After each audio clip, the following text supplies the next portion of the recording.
Broadcasting live from the Business RadioX studios in Woodstock, Georgia, it's time for Cherokee Business Radio. Now, here's your host.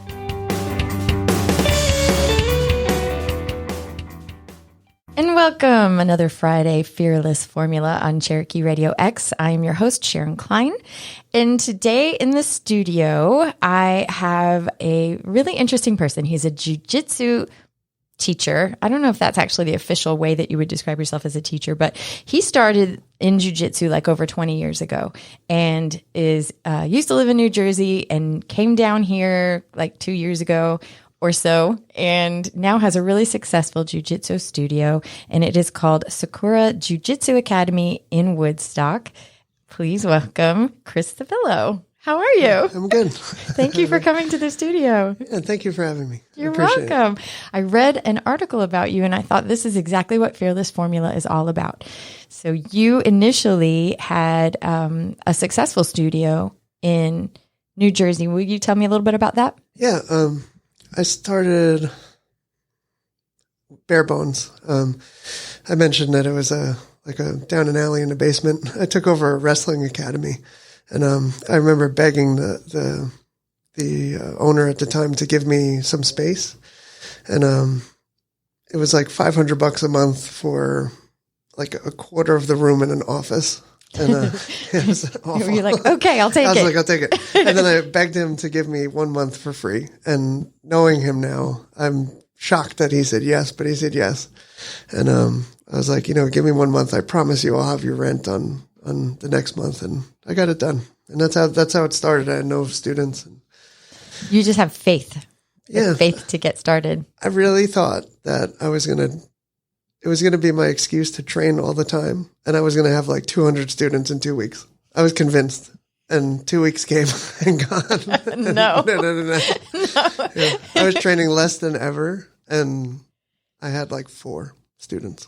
And then you had like financial pressure. Oh, yeah. Big time. Yeah. So I changed careers from tattooing to jiu-jitsu. It was kind of, jiu-jitsu was getting intrusive. Is that the word? Okay. Yeah. And I just I was around like great people. I thought, not that I wasn't tattooing, but it was the people I wanted to be around. Right. And I just kept wanting to be there more and more. And I was working less and less and training more and more. And then one day my wife was like, you need to start working. Like, what are you doing? I was like, I'll open a school. And like, just like that. And then the search started, and that's where I ended up. So will you tell me a little bit about jiu-jitsu? So I took Krav Maga for a little while, and I really liked it. And this Israeli defense techniques. But how does that compare to jiu-jitsu? Jiu-jitsu is like a grappling art. So it's based on closing distance, gaining control of a person, taking them down to the ground where you have more leverage, and hopefully leading to a submission, making the fight stop via like choke or joint lock. Oh, wow. And it always struck me as the most practical because I could practice those things over and over. And, the person will tap if they're uncomfortable. And we could get out of the round, laugh about it, talk about it, and kind of enter back in. I always thought some of the other martial arts I had experiences with were impractical, where there's no sparring. It's a lot of punching and kicking in the air, a lot of like what I would do, but there's no practical way to maim somebody. You know what I mean? So I liked that about it the most. I think that's an interesting point to make, is that a lot of it can be kind of in your mind. Like, if I were in this situation, I would have this round kick or something. But when you're actually physically sparring with someone, you get to actually really feel the emotions in the potential situation you could be in real life, although in a controlled way. Yeah, of course. And you see that. I've seen, I've coached so many people at this point, and I've seen guys that were great in the room, great at sparring. They looked very promising. They go out and they just choke. They fold, like mentally. And then competing becomes something they need to practice to get better at. So if you take the person just that never sparred ever, and now they're in a situation where they have to perform, and that's not the time to be wondering if you can or not, So true. And chances are probably poor that you won't perform because you haven't done that movement. You don't know how it's going to unfold, how the person's going to react. So I thought jiu-jitsu was always a great art in that respect. And mentally, I imagine like I get in my own head so much and I'm my own worst enemy. I have analysis paralysis where I don't know what to do, so I don't do it. But like I can imagine if you have some muscle memory, those things take over. For sure, yeah. I guess if you're practicing enough. Yeah, you should. It should be like that, because I've experienced that as well. Like you start thinking. It's the worst. I hate thinking. Yeah, you start thinking and then you're late. If you're late, you get tired. Yeah. And then if you're tired, you're not going to do well. It's so true. Well, I thought it's so fascinating that you were all the way in New Jersey and then you had opened your studio in 2010, I believe, but then the pandemic hit. So how did that impact your business up in New Jersey? It's just bad timing. I remember we were in the process of moving to a storefront, and it was a much better location. It was right on the highway at like a traffic light. It was great. Town was a little better. And, I didn't think I was going to grow much more where I was. We didn't even have an address. I used to have to run upstairs and go outside with flip-flops on and flag everybody down because the address we would give them would take them down to a junkyard. It was awful. Awful. I used to see people like pull up for their appointment, look around, and just drive away. I'm like, oh man. Oh no.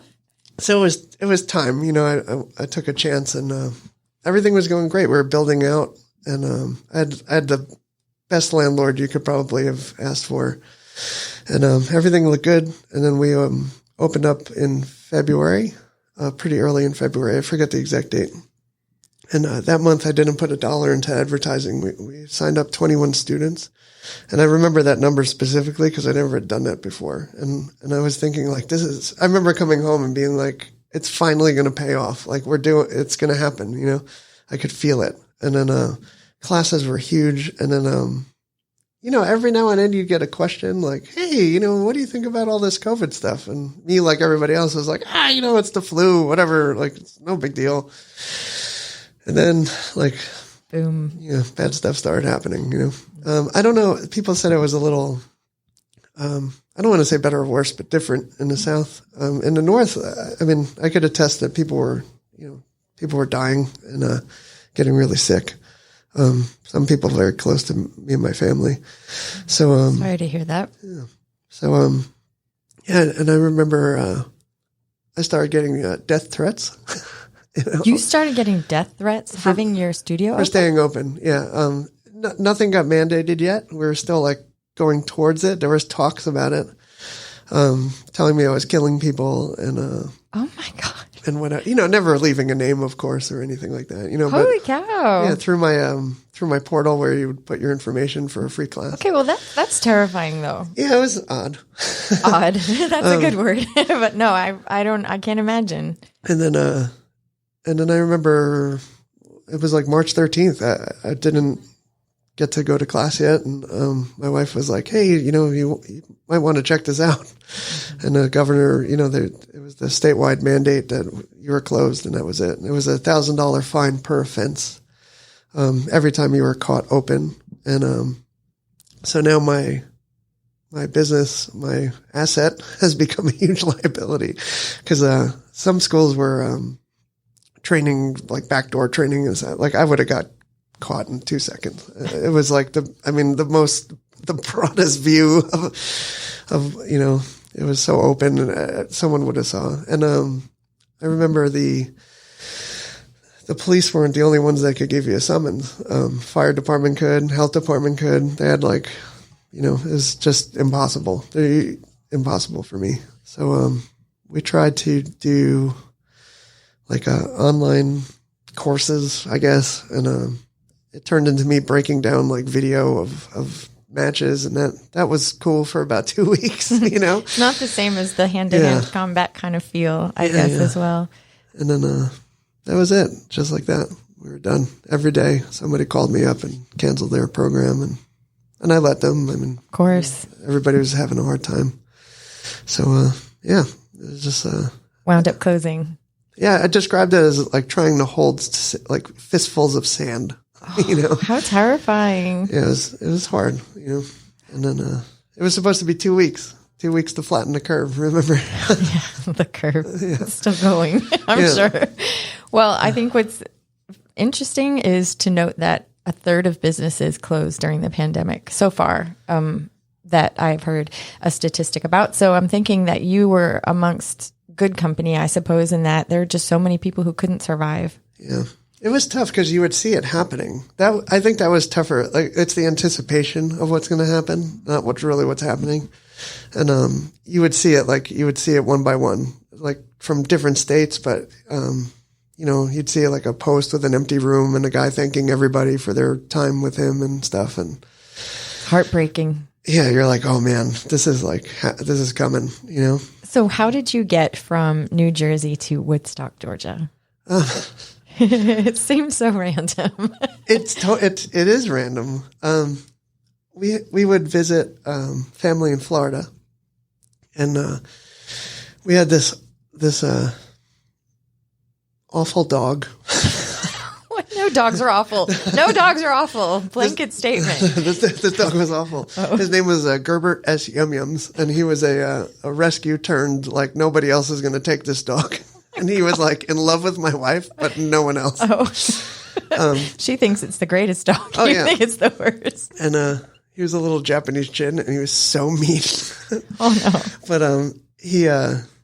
we took him to Florida because he was on his last legs, and we stopped in Savannah, just on a whim. Lori, my wife, was like, "Oh, I've always wanted to visit," and had like this love affair with Savannah. Came back, we're like, we should come and stay this time, and stayed. We loved it even more. But then, I have 2 very young boys, and I didn't think it was like the best place to bring them up. It was more city-like. I wanted more, like where I'm at now. And then we would joke around. We're like, all right, we love Savannah. Maybe it's not the right place, but we love Georgia. Maybe that's the common denominator. So we would like poke around and watch videos on towns and but I had just opened a new school. So we were like, all right, we'll make like a 5-year plan kind of thing maybe and see how it goes. And then it was like we just got shot out of a cannon and I landed in Woodstock. And even with the house, like nothing was a coincidence. I really feel like I need to be here for some reason because, the market's still going crazy. And I'd call the realtor and, what about this house? What about that house? And she's like, sold, under contract. Nope, 5 minutes ago. 2 minutes too early, 2 minutes too late, And this one particular house was on the market for 3 months. It was like it was waiting for us, Oh. And as soon as we chose that house, everything fell into place. And it's unique because it had a 3rd garage port. And that garage port is really kind of what got me sitting here today. No kidding. How did that happen? To my knowledge, there's only 2 houses in my neighborhood with that 3rd garage port. And that's the one that I ultimately turned into a school. And at first it was going to be like, I'm going to set up my own private training thing. I'll train with my kids. And then 2 months in, it was like, I just wanted to teach. I didn't want to do a school again. I was really bummed out about the whole thing. And no one would take me. They were in the same situation. But I think that's a really good point, is that here you were trying to establish kind of a new life, and that you have, I don't know if PTSD is the right word, but like justifiable fears of what happened to you. I legitimately wanted to like stock boxes. I thought it would just be easier. I'd definitely get paid more. And consistent work. There are always going to be boxes. Benefits. Benefits. I did. I was like, let's see what happens. And finally, again, we had to talk. Like, my wife was like, you need to, what are we doing here? So I'm like, all right. So I put out a post on Cherokee Connect. Josh Bagsby. Yes. What a nice guy, and like what a great service that he provides. And I remember I explained my situation reluctantly because I was very embarrassed about the whole thing. And I just asked, I was like, if anyone wants to train with me, like, here, I'll be doing lessons. Come into my garage. Yeah. Come to my garage. And then, we got like two students, and they brought 2 friends, and then, and all of a sudden I was like, can we fit everyone in the driveway? I had people parking up like at the North Pool. Oh no. And like walking down to my house. It was getting like crazy. And, my neighbors were so nice and graceful about the whole thing. And, that's nice. That's a gift. Yeah. So, and then it just snowballed like out of control. So you haven't done any other advertising other than on Cherokee Connect? Maybe $100 on Facebook. Wow. Maybe. Well, I mean, that says a lot about social media and the power of social media. I think it's being authentic. I've learned that a lot from being here. Just like just putting it out there, being yourself. If you are just joining us, we are speaking to Chris Civello. He is the, is it a studio, a dojo? What do you call it? I call it an academy. Oh, it's an academy. Higher learning. That's true, because it applies to lots of different ways to learn. But Sakura Jiu-Jitsu Academy of Woodstock. And I wanted to ask you too, what do you think is what has been the hardest thing to overcome regarding, it's Fearless Formula. So what are the things that you've sort of been like, I'm terrified, but I'm going to do it anyway? It's a big question. And I know you kind of answered it already by just even having faith enough to open up your studio. Yeah. There's pieces. Like I remember one conversation was about me like needing to get out of bed because my family needed me. That was tough. And you just like, you bite the bullet and you get up and you got people to take care of, it's not, I couldn't sit there feeling sorry for myself. I had to get up. And then, second thing was to get out of my own way and ask for help. I'm learning. It's so hard. I'm such a prideful, like stubborn person. Oh my God, me too. Yeah. It's like my soul brother.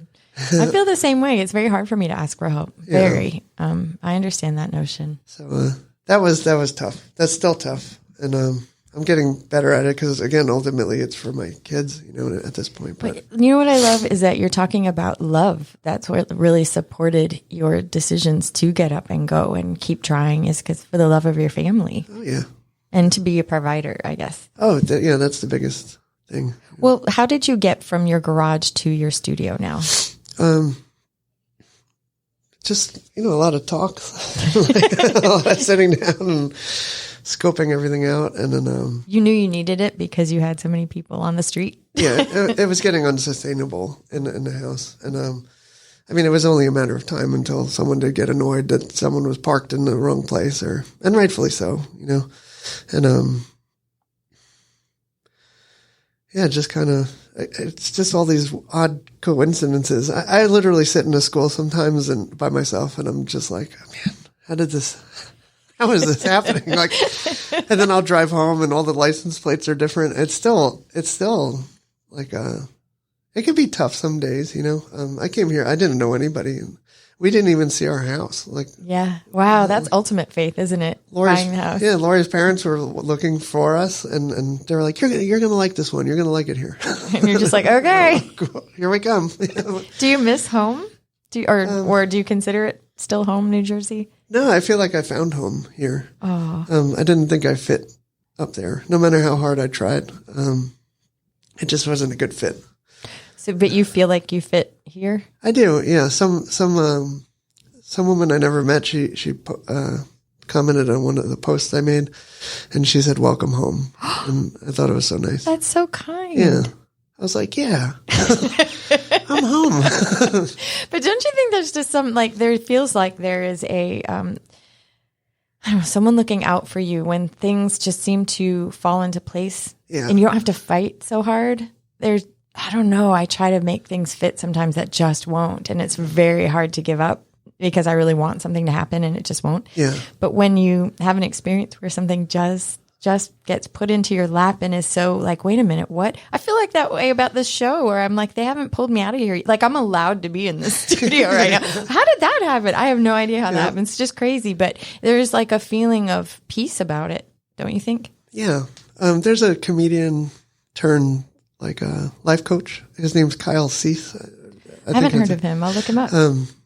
I remember he was talking about, when you hear something and it just downloads in your brain forever. He was talking about how everybody wants to leave it up to the universe or God or whatever you believe. And then they won't let go of the wheel, and how you should just sit in a passenger seat, So I've been trying to do that. And it literally feels like a roller coaster, but it's scary, but it is. But you're doing it anyway. Yeah. You got to believe in the path, I think. Well, have you found any surprises, things that happen where you're like, I had no idea that was going to happen? Like throughout the whole time? Yeah. Oh, so many. I wouldn't even know where to start. Maybe even being here in the studio is a surprise because I kind of found you randomly. Oh, did you? Yeah. But that's the thing. Is it random? It's like there's too many coincidences at this point for me to say, that like now I'm in the passenger seat. And I'm like, no, I'm supposed to meet you. We'll see why, I don't, So true. Are there any things that you're not afraid of anymore, given your experience that you've been through? I think it's worse. You're more afraid? Yeah. Tell me why. My kids have changed everything. And even being married, all of it, it's changed everything. I have people counting on me. And another quote that I've heard recently that I logged was, every man has two lives, and the second one starts when you realize you only have one. And that's where I'm at. So I've realized that, like, I got to get everything together and in order. I have people counting on me, and, I could write a book about my life. It's been nuts. But if you need an audiobook narrator, I'd be happy to do it for you. That's a shameless plug. I just didn't know. It should be you. It should be you and your voice telling the story. But, that's actually very interesting because so many people think that if they've gone through a scenario that they've kind of come through the other side and they're like, well, I've survived it. If I survive it once, I can survive it again. But sometimes just the notion of surviving it once, you never want to go through it again. Like just getting through it once was plenty. I think that's the success of everything for me. When I fought, I wasn't like walking out like the toughest guy. I would get it done in round one because I was terrified. It was total opposite. I had my goals and I put myself in that situation, but, I was just scared. And then with this, like, I'd never want to go through that again. And, with mistakes, I had nothing. I mean, it's so hard to say what would have been better. I had no money saved. I'm a very black and white, all in or all out person. All my money went into the new school. Nothing was left, And but then I have friends that had $120,000 in safety accounts, and they blew through it in 2 months. So who knows? I love what I think is just so important. As not that we're finished, but just as a takeaway from this is just that even the best laid plans can still not work. Under the best scenario, it can still not work. Yeah. But and look at yours, which could seemingly have been not a great scenario, and now it's like done so well. How many students do you have? Oh, we're closing in on 100. I'm so close, and that's in 5 months. And then my original school, I had 38 students for almost 6 years. Wow. I couldn't break through that wall. So again, I'm terrified, and that's why it's doing so well, because I'm working so hard. People are, big thing that happens when people say, oh man, you got back to me so fast. And I'm like, and they're like, if you have to go be with your kids, I'm like, listen, I am working 24 hours a day. As a small business owner, right? That's what you do. Yeah. So, no stone left unturned kind of attitude. I always think when I get hired to do a voiceover, like I respond right away before they change their mind. Like we don't listen to anybody else. Did we sign a contract? Good. And then hang up. Yeah. I know. I think it's such an interesting notion that fear can be so motivating. It doesn't have to be something that holds you back, right? Yeah. No, absolutely. And I'm trying to sift through that, I guess, as I get older. Is I don't think it had, like, I used to think it had to be like everything was a test and I had to get through it. And like, there was no happiness unless you suffered. And it was proving myself that I was worthy of happiness through that kind of process. And I don't think that's true at all. I think you could just be happy, and you can, you can have emotions and, it's okay to be terrified. And I say that like hiding under the blankets, terrified as an adult man. But the difference is like doing it anyway. And I think that's always the big deciding factor. Everyone has the same feelings, but it's who walks through the door. So if someone out there is listening who's gone through a difficulty like you have with their business, what would you recommend for them? I know each business is different, right? Yeah. But in general, some words of wisdom that you could offer for them. I think like the planning and just taking like that first step, just that one step. And that's the hardest one, right? That's on my flyers. Like the journey of 1,000 miles starts with the first step, and that one step, we took a step just to move and take a chance. And I mean, we had nothing else to lose, Oh my goodness. And it turned into this like beautiful, amazing thing. And which, I used to tell a very different perspective of the story. Now it's like, it's turned into such a great thing. Even with the news, it gave like the news clip, like kind of gave me closure. People were like, oh, there's so many people call and you got so much press. And I'm like, for me, it wasn't about that at all. And you were on 11 Alive, right? Yeah. Yeah. And with Caitlin Ross, she was like so nice. And I'm so grateful to her for, contacting me. I thought that was great. And it helped me like, you got to get through that stuff personally, I think, to take the first step, So, what do you think is the most satisfying of what you do? Like what, not just providing for your family. I just mean sort of like at your everyday. Is there a moment where you find it, wow, this is what I do this for? This moment or this feeling? I think my favorite thing is like texting my wife pictures of these like 20 people classes, and I'm just like, I did it. Like, Can you believe it? Yeah. Cause I feel like, it's trusting me, that even like if it gets sticky, like, I'll be there, and that makes me happy. Like maybe you have an appreciation for it in a way that you didn't before because you lost it, I guess. Is that a terrible thing? Wait, did I say that right? God, sometimes I say things without thinking. I apologize if I made it sound bad. Yeah, no, I think, for sure. I mean, the students, not that I didn't appreciate them, but now it's like, it's so cut and dry. Like these, like everything I do, every time I take $1 out of my pocket, like whether it's to eat or buy clothes or go somewhere, or like, one of my students is providing that. Like, and that's it. Like, there's no other way, I don't have like these side hustles. And I mean, this is like, I am all in with this.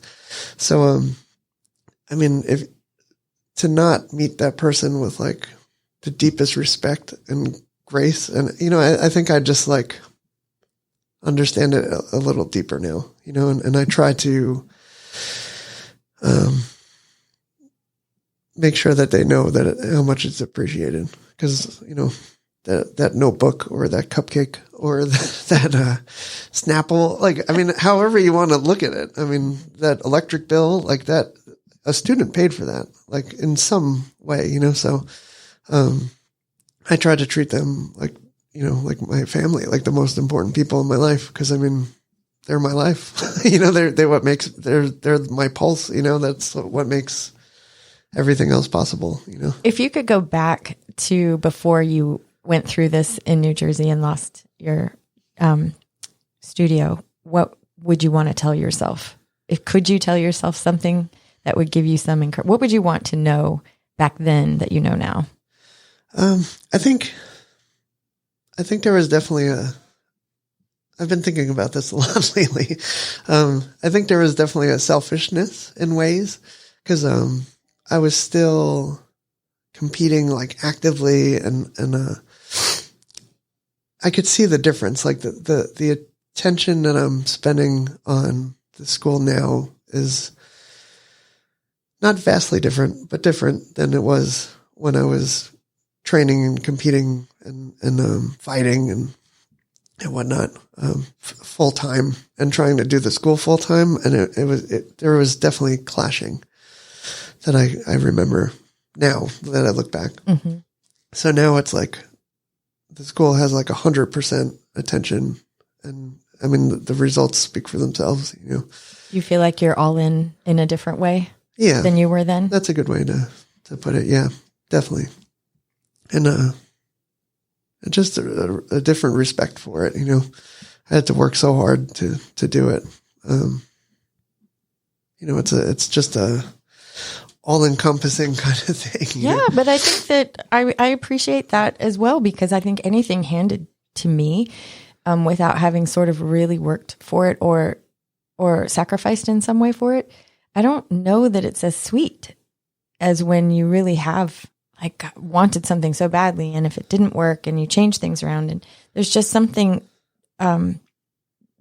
joyful, I guess. There's like a true joy and gratitude that probably carries over, I would imagine, into the way you interact with everyone. And I don't know. Yeah, it is. I think there's joy in the work now.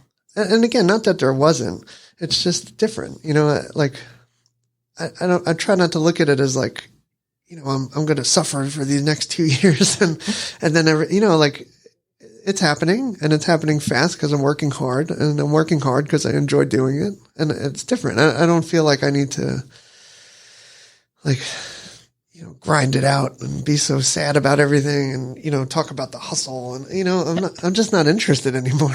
I want my life to be like a lake, like not an ocean anymore. You know, like a lake. Ooh, I like it. A lake sounds like a little cabin on the side. That's it. It sounds so peaceful.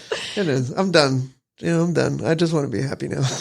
Well, I love that though, because it is a bit of a hustle. I mean, you're competing with I'm sure other studios or academies, and I mean, you can look at it like that, but I think that there's just something so.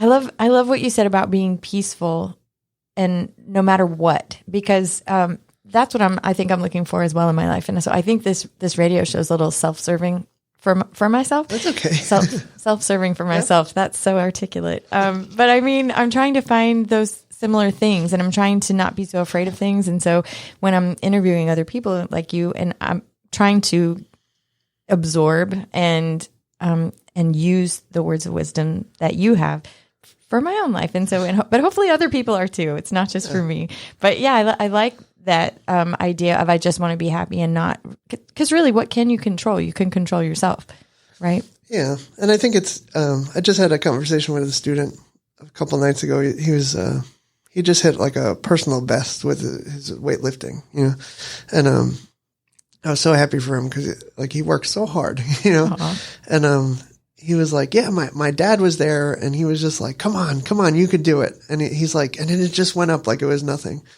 And I was like, isn't it funny how if somebody gives you permission to succeed, you can do it? And I said, I'm like, imagine if you gave yourself permission to succeed. I'm like, you'd be unstoppable. And I think like lately, I'm just giving myself permission to be happy and to succeed. And I mean, you know, even when you said there's competition, not anymore. Like, I don't know who's around. I don't know who's teaching. It's none of my business. You know, it's none of my business. And I mean that so sincerely. Like, I just worrying about myself. That's helped. You know, I don't have my mind scattered on what everybody else is doing and whatnot. We only have so much energy, right? Yeah. And my kids take all of that. So. That probably won't end for a few minutes. Yeah. So, and, you know, they've just become such a huge focus. And my wife, too, like, you know, everybody always talks about their kids. If it wasn't for her, I mean, she gave me these beautiful beings. And I always thought, you know, I get this person in my life, and there's always these moments of like, I can't love this person anymore. And then we got married, and I was like, man, there's more, and then you're married and you're like, I can't love this person anymore. And then you have kids and you're like, wow. So now we're at this point, and I'm like, man, there can't be any more. I mean, it's intense and I love it. It's all of it. Like, and it's taken precedence over all the other stuff, not saying, fighting is negative. Like, I love fighting. But no one wants to see the 44-year-old out there fighting, so things need to change and priorities change and shift. And now, maybe just because of my little family I have, now I'm pushing harder and more focused and more intense, Well, if they wanted to, anyone out there listening wanted to get in touch with you, how can they do that? What's the best way? My website's www.sakurabjj.com, or you can email me at sakurabjj@gmail.com. BJJ, what is BJJ? It's a Brazilian Jiu-Jitsu. Oh, it's Brazilian? Yeah. I don't know why I thought it was Japanese. Look what I know. I'm so glad you're teaching and I'm not teaching anything. I have a judo pedigree as well, and I'm not Brazilian. So I always, I just always steered more towards that. That's the source, So, I thought it was fitting for the school. Well, I'm so excited that you came in to share your story. I just loved pretty much everything about kind of going through something so challenging and then coming out the other side, but even better than before. Sometimes I feel like the things that I go through, I'm not grateful for at all.